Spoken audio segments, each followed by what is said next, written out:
জামুৰি ৰোগত house number 27 মোৰ নাম পুলক চক্ৰৱৰ্তী। যোৱা 3 তাৰিখে ৰাতিপুৱা যোৱা মে মাহৰ 3 তাৰিখে ৰাতিপুৱা আমি গম পাওঁ যে আমাৰ মাৰ ৰুমত চুৰি হৈছে। দুৱাৰ চুৱাৰ চব খোলা আৰু দুটা তলা আছিল, তলা দুটাও জাগাত নাই। গতিকে আমি নিয়মমতে লগে লগে আমি পুলিচক খবৰ দিওঁ।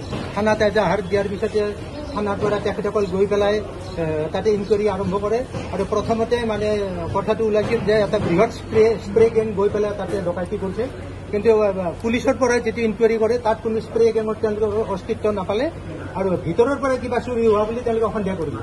গতিকে আল্টিমেটলি গৈ পেলাই গোটেই থানাৰ পৰা 2-3টা CID team, forensic laboratory team চববিলাক গৈ তেওঁলোকে ইনকুৱাৰী কৰাৰ পিছত আমাৰ মাৰ যিজনী কেয়াৰটেকাৰ আছিল নমিতা নাথ, তাইৰ ঘৰ হ'ল ওদালগুৰি, বয়স প্ৰায় 36 মান হৈছে। তাইক এৰেষ্ট কৰি আনে আৰু ইয়াতে এৰেষ্ট কৰি আনি দিছপুৰ থানাই জেৰা কৰাৰ পিছত যোৱাকালি ৰাতি কিবা এটা তেওঁলোকে ইনফৰমেশ্যন পাইছে যে বেলতলাত এখন জুৱেলাৰী দোকানত তাই ফোন জমা দি পেলাই তাতে সেইডাল বিক্ৰী কৰিছে, যিডাল নেকলেছ আৰু অন্যান্য সামগ্ৰীও আছিল লগতে। গতিকে আজি ৰাতিপুৱা পুলিচে ৰেড কৰি পেলাই তাৰ পৰা গোটেইখিনি বস্তু উদ্ধাৰ কৰে আৰু তাতে তাইৰ অৱশ্যে এটা ID প্ৰুফ হৈ গৈছে। সেইটো এটা খুব প্লাছ পইণ্ট। গতিকে সেইটোৱে কথা। গতিকে এই সংক্ৰান্তত মই দিছপুৰ পুলিচ থানাক আমি ধন্যবাদ জনাইছোঁ। তেখেতসকলে ইমান ক্ষীপ্ৰভাৱে অনুসন্ধান কৰি আৰু স্মাৰ্ট পুলিচ যিটো কথা কয় আজি প্ৰতিপন্ন হ'ল যে সঁচাকৈ অসমত স্মাৰ্ট পুলিচ হৈছে। আমাৰ ঘৰত 11 মাহ আছে। কোন তাৰিখে বিক্ৰী কৰিছিল কিবা কৈছিল নেকি? এতিয়া পুলিচৰ যিটো অনুসন্ধান তাতে মানে 14 তাৰিখে মোৰ ভাগিনটোৰ বিয়া হৈছিল। সেই বিয়াতে মানে মায়ে পৰিধান কৰিছিল চেইনডাল আৰু 19 তাৰিখে নি পেলাই তাতে তাই বিক্ৰী কৰিছিল। আমি মানে গম পোৱা নাছিলো সেই সময়ত। যথেষ্ট মৰম বিশ্বাস কৰি পেলাই আমি ৰাখিছিলো। এইখিনি কথা যদি আপোনালোকৰ চেনেলৰ জৰিয়তে মই অসমৰ ৰাইজক মই অনুৰোধ জনাইছো, এনেকুৱা কেয়াৰটেকাৰ যদি থাকে সকলোৱে যেন এটা সাৱধানতা অৱলম্বন কৰে। যোৱা 3 তাৰিখে আমাৰ ইয়াত থানালৈ এটা এজাহাৰ আহে যে পুলক চক্ৰৱৰ্তী জাপৰিগুগ হাউচ নাম্বাৰ 37 তেখেতৰ মাতৃ লীলা চক্ৰৱৰ্তী, তেখেতৰ ঘৰৰ পৰা সোণৰ চেইন, পাটৰ কাপোৰ ইত্যাদি চুৰি হৈছে বুলি। আৰু সেইটো মানে বিভিন্ন মিডিয়াত আপোনাৰ স্প্ৰে গেং বুলি বহুলভাৱে প্ৰচাৰিত হৈছিলে। কিন্তু আমি দেখিছিলোঁ যে তদন্তকালত ঘৰটোৰ বাহিৰৰ পিনৰ পৰা দৰ্জা ভাঙা বা খিৰিকী ভাঙাৰ কোনো প্ৰমাণ পোৱা নাছিলোঁ।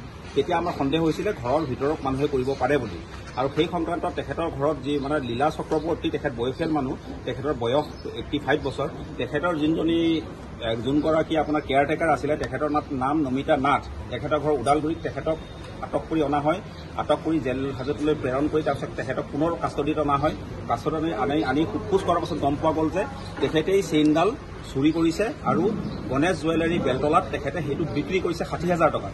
তাৰপাছত আজি গণেশ জুৱেলাৰী বেলতলাত গৈ কিনে বস্তুবিলাক দেখা গ'ল আৰু তাতে সেই হেৰিডালো ৰিকভাৰ হৈছে। কিন্তু ইতিমধ্যে তেওঁলোকে গলাই দিছিলে। কিন্তু গণেশ জুৱেলাৰীয়ে সেই ৰিচিভ কৰিবৰ সময়ত মানুহজনীৰ ফটো আৰু পেন কাৰ্ড লৈ থৈছিলে। গতিকে এই কেছটো আমাৰ চল্ভ হৈছে আৰু ইতিমধ্যে আমি তেখেতক এৰেষ্ট কৰিছোঁ আৰু তদন্তটো আগবঢ়াই থকা হৈছে। কেনেকৈ গম পোৱা গ'ল তাই যে চুৰ কৰিছে? কাৰণ ঘৰটোত চুৰ হৈছে বুলি কৈছে। চুৰ হ'লে বাহিৰৰ পৰা দৰ্জা ভাঙা, খিৰিকী ভাঙা এনেকুৱা কিছুমান চিন থাকি যায়। তাত কোনো একো নাছিলে। দৰ্জা ধুনীয়াকৈ লক হৈ আছিলে, খিৰিকী ধুনীয়াকৈ লক হৈ আছিলে। তেতিয়া আমি তদন্তত গম পাইছোঁ যে এইটো হয় ভিতৰৰ মানুহে হেৰুৱাইছে, নহ'লে চুৰ হ'লেও ভিতৰৰ পৰাই হ'ব লাগিব। গতিকে সেই নমিতা নাথক যেতিয়া এৰেষ্ট কৰি তদন্ত কৰা গ'ল তেতিয়া গম পোৱা গ'ল যে এই সোণৰ চেইনডাল তেখেতেই হেৰি কৰিছে, চুৰ কৰি বিক্ৰী কৰিছে। আৰু স্প্ৰে গেং ইত্যাদি বুলি কৈ যিটো এটা বহুলভাৱে প্ৰচাৰ কৰা হৈছিলে, এনেকুৱা ধৰণৰ এনেকুৱা হোৱা নাছিলে।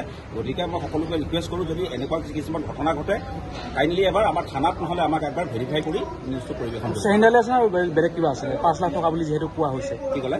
চেইনডালেই আছিল নে আৰু বেলেগ কিবা সামগ্ৰী আছিল? যিহেতু 5 লাখ টকা বুলি কোৱা হৈছিলে। তেওঁলোকে কোৱা মতে চেইনডাল আছিল আৰু পাটৰ কাপোৰ ইত্যাদি আছিলে। চেইনডালটো ইতিমধ্যে মেইন বস্তুটো সামগ্ৰীটো উদ্ধাৰ হৈছে। যদিও 60,000 টকাত বিক্ৰী কৰিছে, সেই চেইনডালৰ দামেই প্ৰায় 1 লাখৰ ওপৰ হ'ব। এখন যথেষ্ট ডাঙৰ এডাল চেইন আছিলে। এতিয়া আমি তদন্তটো এই কেছটো তদন্ত আৰম্ভ কৰিছোঁ। এতিয়া বস্তুখিনি উদ্ধাৰ কৰিছোঁ। বাকী আমি ওদালগুৰি পুলিচৰ লগত কথা পাতিম।